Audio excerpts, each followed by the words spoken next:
निर्वेद मसाले आणि instant mixes या नावाने व्यवसाय करते। 2014ला मी ही खरं सुरुवात केली। विना भेसळ शुद्ध निर्वेद म्हणजे प्युअर मसाले जसं जसं लोक वापरायला लागले तसं डिमांड वाढत गेली। एक छोटी फॅक्टरी माझी आता चिंचवडमध्ये सुरू आहे। महिन्याला 500 किलोपेक्षा जास्त आपण मसाले विकतो। सगळ्या प्रकारचे मसाले आहेत, मिक्सेस आहेत, वेगवेगळ्या प्रकारच्या भाजण्या आहेत आणि वेगवेगळ्या प्रकारच्या शेवया आहेत। सो पहिली जी माझी सुरुवात झाली ती मैत्रिणींपासून झाली। ती सुरुवात नुकतीच व्हॉट्सअप ग्रुपच्या माध्यमातून झाली होती। माझे मसाले ते छान आहेत आणि ते वापरा। 40 महिला व्यावसायिका आहेत ज्या ऑलरेडी आपलं निर्वेदचे प्रोडक्ट रिसेल करतात।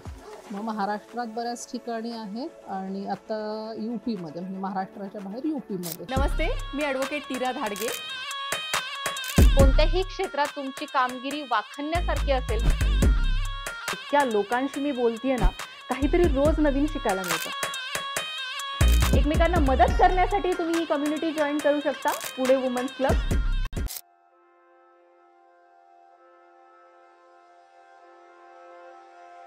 नमस्कार, मी ॲडव्होकेट नीरा धाडगे तुमचं सहर्ष स्वागत करत आहे पॉडकास्ट विथ नीरामध्ये।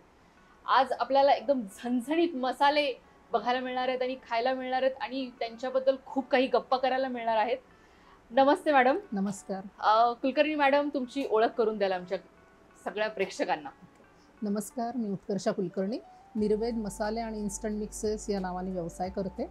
माझं शिक्षण हे ग्रॅज्युएशन झालेलं आहे। मी मूळची सोलापूर जिल्ह्यातलं बार्शी हे छोटं गाव आहे, तिथून आहे। आणि 2001ला लग्नानंतर मी पुण्यामध्ये शिफ्ट झाले। आता मी पिंपरी चिंचवडमध्ये राहते आणि मला 2 मुली आहेत। माझ्या मिस्टरांचाही व्यवसाय आहे आणि आत्ता माझ्या मुली, माझे हजबंड, असं सगळे मिळून आम्ही म्हणजे व्यवसायात मला ते लोक मदत करतात आणि असं माझं जे निर्वेदचं काम चालू आहे ते सुरुवात आहे। मसाले ह्या क्षेत्रामध्ये कशा पडलात मॅम? असं कधी जाणवलं की आपल्याला आता मसाले केले पाहिजे? ओके, पडले म्हणण्यापेक्षा मुद्दामहून आले असं मला म्हणायला आवडेल। कारण पूर्वी मी बाहेरूनच मसाले आणत होते, एक 12 वर्षांपूर्वी असं म्हणूया। तर त्यावेळेला बरेचदा असं व्हायचं, तेव्हा मुली लहान होत्या आणि रोज काही भाज्या जरी केल्या आणि किती वेगळ्या केल्या तरी त्यांना ती चव आवडायची नाही। बरोबर। सो आज ही नको भाजी, ती नको, आणि किती मसाले बदलले तरी त्यांचं समाधान म्हणजे त्या चवी त्यांना आवडत नव्हतं। बरोबर। सो मग एकदा मी माझ्या सासूबाईंच्या मदतीने घरीच मसाला बनवला आणि तो जो मसाला बनवला तिथून पुढे असं झालं की भाज्या छान लागायला लागल्या। मग असं वाटलं की असंही माझे कुकिंग क्लासेस होते आणि म्हणजे ह्या थोडंसं फूड ह्या क्षेत्रातच माझं काम चालू होतं। मग म्हणलं आपल्याला काहीतरी करायचंय, तर मग आपण मसाल्यांचाच व्यवसाय इथून पुढे करूयात असं ठरलं आणि सुरुवात झाली। आता सध्या तुम्ही कसं हँडल करताय हे सगळं? कुठे तुमचं प्लांट आहे, कसं करताय? आता 10 वर्ष झाले। 2014ला मी ही खरं सुरुवात केली। सुरुवात करतानाच मी अगदी सुरुवातीपासून सांगेल, निर्वेद हे नाव ठरलं द्यायचं। तर निर्वेद का, तर विना भेसळ शुद्ध निर्वेद म्हणजे प्युअर। सो निर्वेद हे नाव घेऊन पहिल्या दिवसापासून आपण काम चालू केलं। आणि हे करताना माझ्या मैत्रिणी ज्या होत्या, भरपूर माझं नेटवर्क बरंच मोठं आहे, सो त्यांना मी सांगितलं की बाबा मी असं असं करायचा विचार आहे। तर त्या इतक्या खुश झाल्या सगळ्याजणी आणि सांगितलं की येस, आम्हाला पाहिजेत, आम्हाला किमतीची काही चिंता नाही, कारण तू करतेस म्हणजे चांगल्या प्रतीचं आणि उत्तम क्वालिटीचं असणार, उत्तम चवीचं असणार हे आम्हाला माहिती आहे। सो आम्ही तुझ्याकडून मसाला घ्यायला रेडी आहोत। सो पहिली ऑर्डर जी होती ती माझ्याच अगदी जवळच्या मैत्रिणींनी दिली। त्यावेळेला ती माझी 4 किलोची ऑर्डर होती आणि तो 2014च्या जानेवारीमध्ये वगैरे हा माझा साधारण प्रवास सुरू झाला। आणि तो घरातून होतं खरं तर, कारण मिस्टरांचा व्यवसाय बघत होते आणि मुलींचं बाकीचं सगळं बघून घरातून इतकं मॅनेज करता येते तितकंच आपण करूयात असं ठरलं होतं। पण मसाले जसं जसं लोक वापरायला लागले तसं डिमांड वाढत गेली, म्हणजे मागणी प्रचंड वाढली आणि भारतातून सगळीकडूनच, म्हणजे भारतात पूर्ण सगळीकडून त्याला मागणी, तसंच भारताच्या बाहेर अनेक देशातून जे भारतीय बाहेर गेलेत परदेशात, सो त्यांच्याकडूनही खूप मागणी रेग्युलर असल्यामुळं मला माझं घर नंतर कमी पडायला लागलं की तिथे करताना लिमिट्स यायला लागले। सो मग मी ते एका युनिटमध्ये रूपांतर केलं। एक छोटी फॅक्टरी माझी आता चिंचवडमध्ये सुरू आहे। किती साधारण कामगार असतील तिथे? आत्ता आपल्याकडं मशीन्स जास्त आहेत, त्याच्यामुळे कामगार 4 कामगारांवरच हे चालतं, म्हणजे जे काम करतात ते. आणि मग बाकी कुरिअरसाठी वगैरे हे वेगळे टीम असते. ओके. आणि तेव्हा तुमची जी पहिली ऑर्डर होती ती 4,000 ची होती, 4 किलोची होती. येस. आत्ताची तुमची ऑर्डर किती पडते?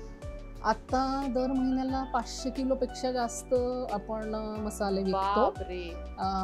प्लस बाकीचे आपले इतर प्रोडक्ट्स आहेत ते वेगळे आहेत. बरोबर. सांगाल मॅडम तुमचे प्रोडक्ट्स अजून कोणते कोणते आहेत? माझ्याकडं सगळ्या प्रकारचे मसाले आहेत, वेगवेगळे इन्स्टंट मिक्सेस आहेत, वेगवेगळ्या प्रकारच्या भाजण्या आहेत आणि वेगवेगळ्या प्रकारच्या शेवया आहेत. हे सगळं आपण आपल्या फॅक्टरीमध्ये बनवतो. खूप छान प्रवास आहे मॅडम तुमचा. आणि कसं घरून सुरुवात करून पहिल्यांदा एकदम, म्हणजे खूप लोक म्हणतात की आम्हाला खूप मोठं भांडवल पाहिजे असतं, बिझनेस करायचं तर खूप पैसे लागतात, पण तसं नाहीये. एका छोट्या म्हणजे आपल्या घरामधून सुद्धा तुम्ही स्वतःची जी आयडिया आहे ती रन करायला सुरू करू शकता. आणि जी तुमची आवड आहे, कशामध्ये आवड आहे हे जर आपण आधीच कळालं आपल्याला, तर त्याच्यातनं एक बिझनेस निर्माण होऊ शकतो. नक्कीच. जो की तुमचा एवढा इतक्या ऑर्डर्स पर्यंत जो बिझनेस वाढलेला आहे, आणि नाही म्हटलं तरी 5 ते 6 लोकांना तुम्ही एम्प्लॉयमेंट देत आहात, ती अजून एक मोठी गोष्ट आहे. की फक्त स्वतःचा बिझनेस आणि मी स्वतःसाठी नाही, मी माझी पूर्ण फॅमिली पण करते आणि प्लस त्याच्याबरोबर मी 4-5 लोकांची फॅमिली आपण पुढे वाढवतो आहोत. तुम्ही ह्या मसाल्यांचं मार्केटिंग कसं करता मॅम? आमच्या ऑडियन्सला ऐकायला आवडेल की जे छोटे छोटे बिझनेस करतात त्यांना, लोकांना ह्या क्षेत्रापर्यंत यायला किंवा तुमचा जो मुकाम आहे तिथपर्यंत पोहोचण्यासाठी त्यांनी मार्केटिंग कसं करायला? ओके. मी मगाशीच बोलले जसं की मला प्रचंड मैत्रिणी आहेत. सो पहिली जी माझी सुरुवात झाली ती मैत्रिणींपासून झाली. त्यावेळेला 2014ला सोशल मीडिया मार्केटिंग हे आत्ता जितकं मोठ्या प्रमाणात होतं तितकं नव्हतं. मग त्यावेळेला मला वाटतं सुरुवात नुकतीच व्हॉट्सअप ग्रुपच्या माध्यमातून झाली होती. मग वेगवेगळ्या व्हॉट्सअप ग्रुपला जॉईन होऊन तिथं आपलं मार्केटिंग सुरू होतं. वेगवेगळे फेसबुक ग्रुप त्याच वेळेला सुरुवात झाली होती. सो फेसबुकवरून आपण मार्केटिंग करत होतो. मग त्याच दरम्यान मला वाटतं 1-2-3 वर्षांनी माझं फेसबुक पेज मी क्रिएट केलं आणि त्याच्या माध्यमातून होत होतं. पण त्याचबरोबर मी छोटी छोटी एक्झिबिशन्स करत होते. जिथं कुठं मला कोणी सांगेल की ह्या एखाद्या ठिकाणी 50 महिला एकत्र येणार आहेत, सो तिथं मी जाऊन स्वतः माझे प्रोडक्ट दाखवत होते, त्याचं सॅम्पलिंग करत होते. सुरुवातीला मी खूप मोठ्या प्रमाणावर सॅम्पलिंग केलं. सो माझे मसाले छान आहेत ते फक्त घ्या म्हणण्यापेक्षा हे माझे मसाले हे छान आहेत आणि हे वापरा.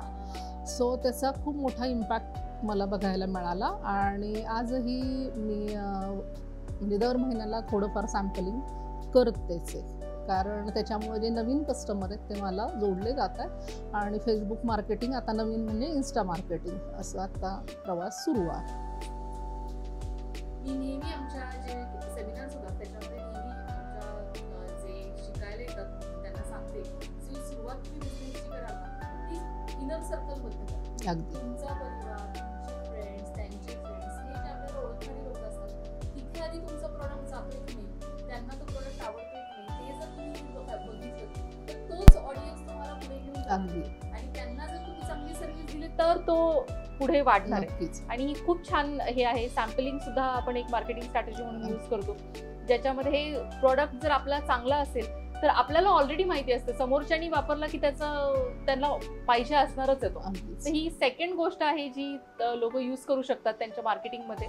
आणि खूप छान वाटतंय मॅडम तुम्ही हे सगळं जे आता बिझनेस रिलेटेड सांगत आहात. खूप छोटे छोटे बिझनेस आहेत, कुणी कुरड्या पापड्या करतं, कुणी बिस्किट्स करतात, कुणी लोणची आणि ते करतायत. मुरांबा, काल मी एका ग्रुपमध्ये पाहत होते, त्या लेडीज मुरांबा विकत होत्या.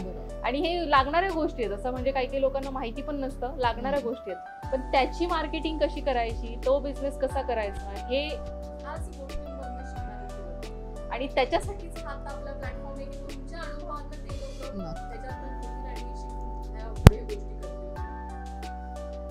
जो काही तुमचा बिझनेस आहे ना, आता मसाले जे तुम्ही हे करत आहात त्याची जर तुम्हाला फ्रँचायझी घ्यायची असेल तर तुम्ही ती अवेलेबल करून देता? फ्रँचायझी म्हणजे आत्ता माझ्याकडं 40 महिला व्यावसायिका आहेत ज्या ऑलरेडी आपलं निर्वेदचे प्रोडक्ट रिसेल करतात. मग महाराष्ट्रात बऱ्याच ठिकाणी आहेत आणि आता UP-मध्ये म्हणजे महाराष्ट्राच्या बाहेर UP-मध्ये.